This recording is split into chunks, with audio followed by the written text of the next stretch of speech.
We're now over the road at my neighbours. I'm the farmer and the worm expert, but Yonka and Don are the green thumbs. They came to this property less than 4 years ago and there was nothing here, no water, power, no buildings.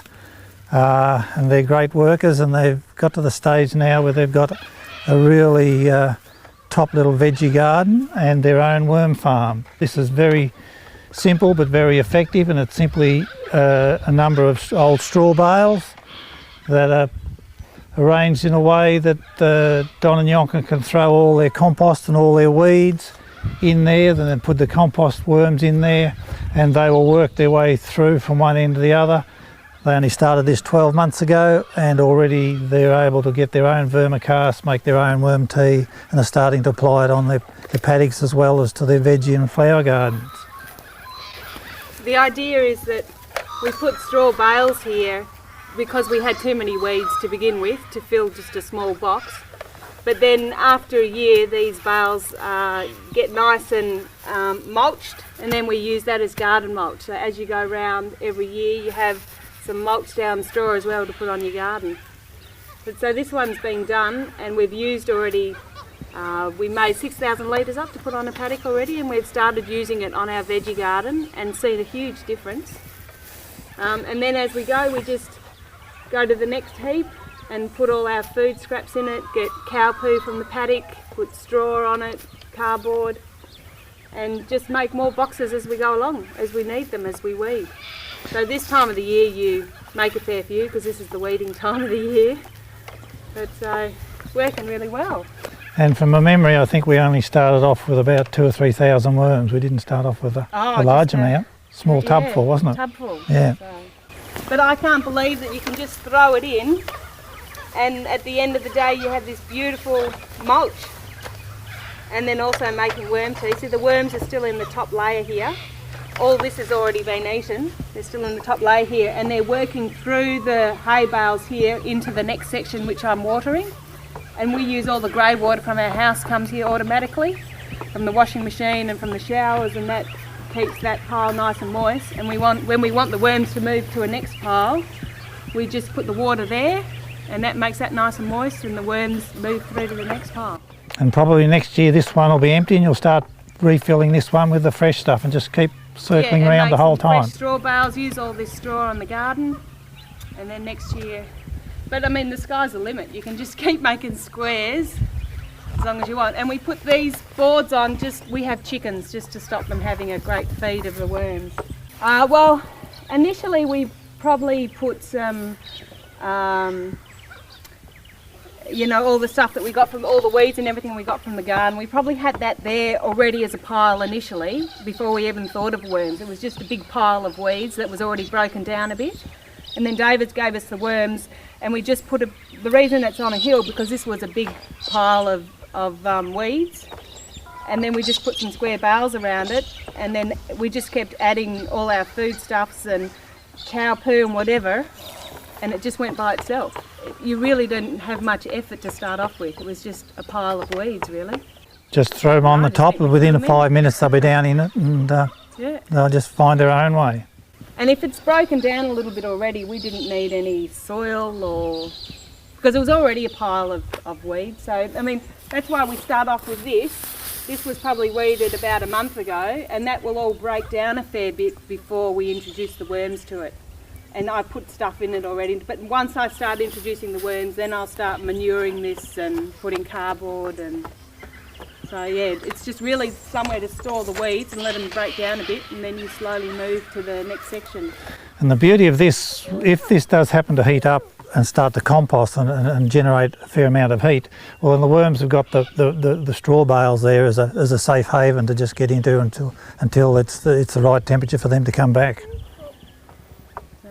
You can see them all in the top layer. We put, David suggested before we made worm tea, he suggested that we put a layer of poo on to attract all the worms up to the top, and then we could keep using this soil to make worm tea, and it's worked. All the worms are just up in this top little layer. We just scoop that back or throw the worms onto there, and then just keep working this back as we use it up. So we use the soil for any time I plan to plant in the garden. We plant it with a good helping of this soil, And then my husband has been doing worm tea pretty full on for the paddocks, and we're of course using it for the veggie garden and the fruit trees, and because we plan to be pretty self-sufficient here, so our fruit trees and veggie gardens are very important to us. So I'll show you in the garden shortly. Last year we used sheep manure, and we will never do that again. We've just had endless trouble with stinging nettles and weeds coming through, whereas at least with this method you don't really get that many weeds come up when you use it, and especially not with the worm tea. And it's just so much trouble when you bring in manure from outside and you don't know what's in it, and you spend months trying to pull the weeds out. We thought, that's it, never again. So this is perfect for us. Another thing, people might be concerned with the little toddlers here climbing around in the compost, but the fact that the worms are in there, the worms make their own antibiotic, and that soil that they're playing in there is totally safe. It's a lot cleaner and a lot safer than the normal soil that they would be playing on in the lawns. Because once the worms have done their job with it, they make their own varieties of streptomycin and terramycin and antibiotics that are actually used in modern medicine. And a bonus is keeps the kids entertained for hours playing in the worms. It's great. Now boys, are you going to put some of this vermicast in your wheelbarrows and we'll go and plant a tree? Where's your wheelbarrows gone?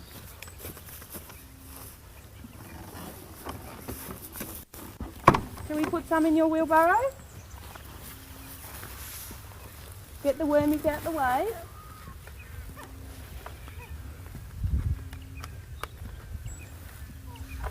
We'll get this.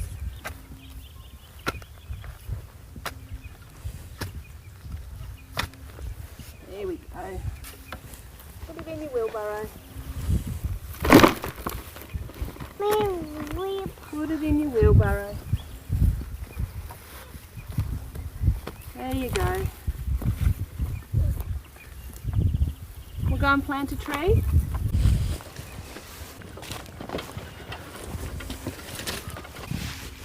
There you go, there's some water. Some for Quinton. Here we go. We'll get some tomato plants. Okay, with our tomato plants, Yonk will just make a little hole for a start, and I've got some very fine vermicast here, and about less than half a handful is all we need. So we'll just drop that in the base of the hole, and before we put the plant in, inoculate the roots, plant that in there.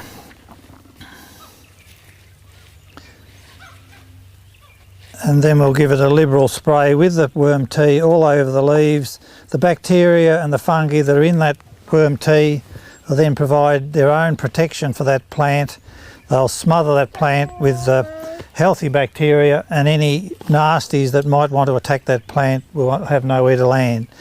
And we'll probably give that another drink perhaps every 10 days. And when we do it, make sure that not only covers the leaves, but there's enough that's going to drip into the soil to give the soil a feed as well. And that'll be as healthy a plant as you'd ever want to see. Want to try it again? Okay, do another one. So put some soil in. A bit more. Yep. Might need to chop that up a bit. So.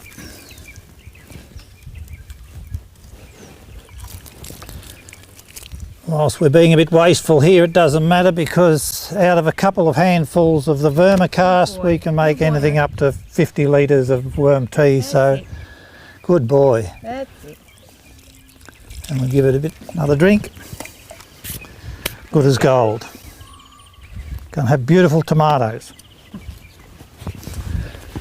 Okay, that's about all we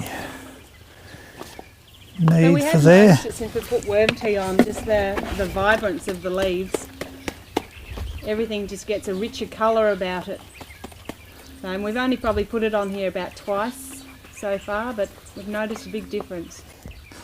So same thing with your taller plants, just basically because it's so cheap and there's plenty of it, just give it a good from the top. So it's basically raining worm tea back down into the soil, as well as giving the plants a good cover.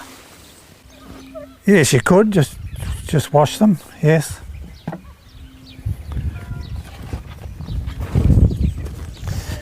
I think in fact Elaine Ingham in a recent interview was also saying that you can pour the worm tea on the animals to protect them from lice and ticks and things like that as well.